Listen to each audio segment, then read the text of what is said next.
क्या आपकी पेंशन में से आपकी वाइफ मेंटेनेंस क्लेम कर सकती है? क्या आपको आपकी पेंशन में से भी अपनी वाइफ को मेंटेनेंस का कुछ पार्ट पे करना पड़ सकता है? दोस्तों आज हम ऐसी सिचुएशन की बात करेंगे इसमें कि लॉ क्या कहता है, मेंटेनेंस रूल क्या कहते हैं, क्या पेंशन में से भी वाइफ का कोई हक बनता है मेंटेनेंस लेने का। दोस्तों मैं एडवोकेट अनुज कुमार, आप मेरे साथ देख रहे हैं टॉप IQ लॉयर चैनल, जो आपको आपके कानूनों से, आपको आपके अधिकारों से जागरूक कराता है। दोस्तों आज हम बात करेंगे कि यदि कोई वाइफ जो अपने हस्बैंड से कई सालों से या फिर कई मंथ से अलग रह रही है, सेपरेट रह रही है, और अब वह मेंटेनेंस का केस फाइल करना चाहती है, जबकि उस वाइफ ने कभी भी, जब से वह अलग हुई है तब से उसने किसी भी तरीके का लीगल ऑब्लिगेशन, कोई भी दायित्व जो एक वाइफ को अपने हस्बैंड के लिए निभाना चाहिए, जो रीति रिवाज उसे फॉलो करने चाहिए, वह रीति रिवाज फॉलो ही नहीं किए हैं। अपने हस्बैंड से इतने महीनों से, इतने सालों से उसने कोई कांटेक्ट ही नहीं किया है, उनके बीच में किसी भी तरीके का कोई इंटरेक्शन ही नहीं है।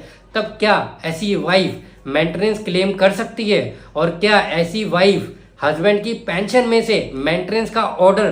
पाने के लिए मेंटेनेंस क्लेम कर सकती है? तो दोस्तों यदि मेंटेनेंस रूल की बात करूं तो section 144 clause 4 of the CRPC के तहत में यदि बात की जाए तो वाइफ को नेग्लेक्ट या रिफ्यूज तभी किया जा सकता है, डिसएंटाइटल तभी किया जाता है मेंटेनेंस देने से, जब वाइफ वॉलेंटरली आपको बिना किसी रीजन के ही छोड़कर चली गई है और सेपरेट रह रही है, या फिर आप दोनों म्यूचुअल कंसेंट से अलग हुए सेपरेट रह रहे हैं, या फिर वाइफ एडल्ट्री में रह रही है, यानी कि किसी पराये पुरुष के साथ में वह रह रही है। ऐसी 3 सिचुएशन के चलते ही वाइफ को डिसएंटाइटल किया जाता है मेंटेनेंस ना देने से। यदि दोस्तों यह तीनों चीज में से कोई भी एक चीज आप प्रूव नहीं कर पाते हैं, तब ऐसे में ऑनेबल कोर्ट मेंटेनेंस रूल के अकॉर्डिंग हस्बैंड के द्वारा वाइफ को मेंटेनेंस देने का ऑर्डर पास कर सकती है। और ऐसा ऑर्डर्स कुछ क्राइटेरिया, कुछ फैक्टर्स को देखते हुए किया जाता है। दोस्तों ऑनेबल सुप्रीम कोर्ट की एक लैंडमार्क जजमेंट जो कि 2020 में दी गई थी,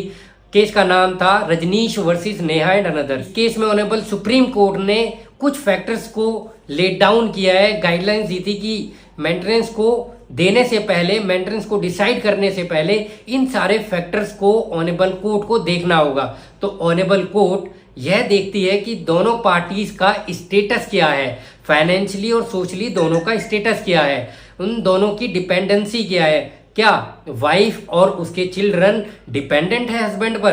क्या दोनों की क्वालिफिकेशन एक दूसरे से ज्यादा है, या दोनों की कोई जॉब या कोई असेट या कोई इंडिपेंडेंट इनकम है। तो ये सारे फैक्टर्स देखने के बाद में मेंटेनेंस डिसाइड किया जाता है। तो दोस्तों यदि आपके पास में कोई रेंटल इनकम आ रही है, या आपका कोई बिजनेस है उससे आपको पर मंथ अच्छा मुनाफा हो रहा है, या कोई भी आपकी इनकम आ रही है कहीं से भी जो आपने जनरेट कर रखी है आपकी अपनी मेहनत से, या फिर आप एक सर्विसमैन है, आपने वॉलंटरली रिटायरमेंट ले लिया है, या फिर आप रिटायर हो गए हैं, तो उसके वहां से आपको हर महीने पेंशन मिल रही है। तो दोस्तों ऐसे में जो नॉन वर्किंग वाइफ होती है, जो आपके ऊपर डिपेंडेंट वाइफ है, वह मेंटेनेंस क्लेम करके आपके अगेंस्ट में सेक्शन 144 ऑफ BNSS के अकॉर्डिंग मेंटेनेंस ले सकती है। दोस्तों यदि मेंटेनेंस से बचना है तो मेंटेनेंस से बचने के लिए सेक्शन 144 क्लॉज 4 के अकॉर्डिंग जो 3 फैक्टर्स दिए गए हैं, जो 3 ग्राउंड्स दिए गए हैं, उन ग्राउंड्स को यदि आप प्रूफ कर देते हैं कोर्ट में,